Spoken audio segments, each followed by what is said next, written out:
Hello guys, welcome to my channel. Kumusta kayo mga guys? I hope you'll fine.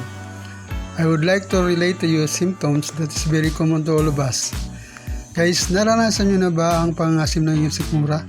May kabag, burping with a bitter or acid taste in the mouth, a burning pain in the chest that usually occurs after eating, especially at night.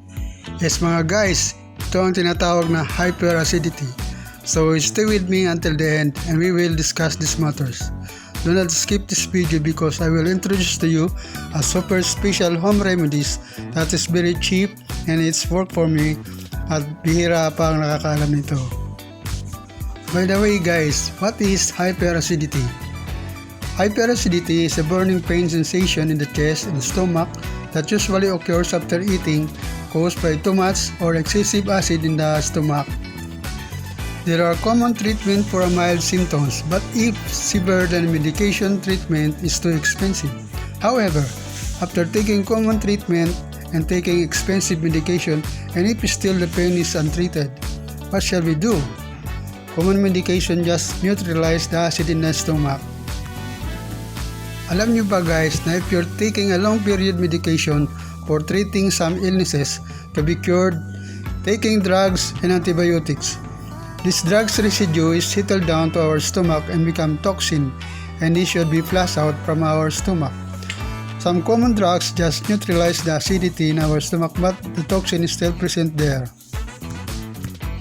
Here I will introduce to you a special home remedies that is very cheap and effective because it works for me during the time I experience a super hyperacidity. I'm hopeless that time, but someone tells me this type of treatment na completely healed. I am very thankful to the one who advised me to do that treatment. It's up to you mga guys if you try this treatment. It's under your care to face the risk, but for me it is helpful because during the time I am not able to eat, making me thin and hopeless. Thanks God it tells me this. So guys, please watch this video. It might helpful to you. Here it is mga guys. Fresh cabbage for treatment of hyperacidity. Abundantly grown in our country and cold places like Baguio. Cabbage with a scientific name Brassica oleracea var. Capitata. Raw cabbage is a base that neutralizes acidity and flushes out toxin from our stomach.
And then drink it.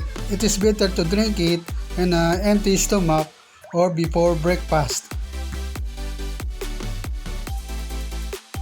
After drinking this cabbage juice, a few moments later, you will experience loose bowel movements. And it's good.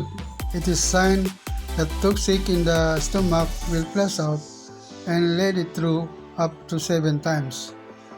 If the discharge continue after 7 times, you can use or take medicine like loperamide in order to stop the LBM. Ayan mga guys, nasa inyo na yan kung gagawin nyo ang treatment na ito. Maaaring makatulong ito sa inyo.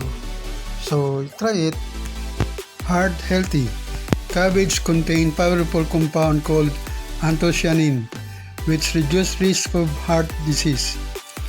Flavonoids lower risk of dying from heart disease. Anthocyanin reduce blood pressure and LDL cholesterol level. Potassium lower blood pressure by counteracting the effect of sodium in the body. It helps excrete excess sodium through wine, relaxes blood vessel walls, which lower blood pressure. Common treatment of hyperacidity. We have prescription drugs. 1. Power antacid, alkaline C sodium ascorbate, Gastro Max Gel Hyperacidity Sodium Ascorbate, and Alkaline C. We have antacids, aluminum hydroxide gel, calcium carbonate, Alka-Seltzer, magnesium hydroxide, milk of magnesia, Gabison Gelocel, Maalox Malenta, Rolides, Pepto-Bismol. Paalala lang mga guys, take these drugs as prescribed by the doctors. Ayan mga guys, bahala na kayo kung anong treatment ang gagawin nyo. Pero sa akin nun, hindi nag-effect yung common drugs at kinakailangan pang mag-consult sa doktor. And the doctor has prescribed me some medication. At alam nyo mga guys, napakamahal ng mga drugs na ito. 3 times a day. Ang isang tablet ay nagkakahalaga ng 50 pesos. So every day, nagko-consume ako ng 150 pesos. And it will be done up to 7 days. At hindi lang yung mga guys, maraming side effect ang mga drugs na ito. So the tendency is, I stop this medication. I am hopeless at that time mga guys. Hindi ako makakain ng maayos. Kumain ng konti. Sumasakit na ang tiyan ko. So, nangayayat ako ng gusto mga guys. Buti nilang may nag-advise sa akin about this fresh cabbage treatment. And it works for me. So, hanggang dito na lang mga guys. Please watch another episode of my video.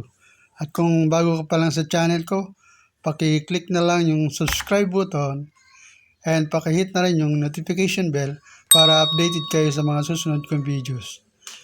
Thank you for watching and God bless us all.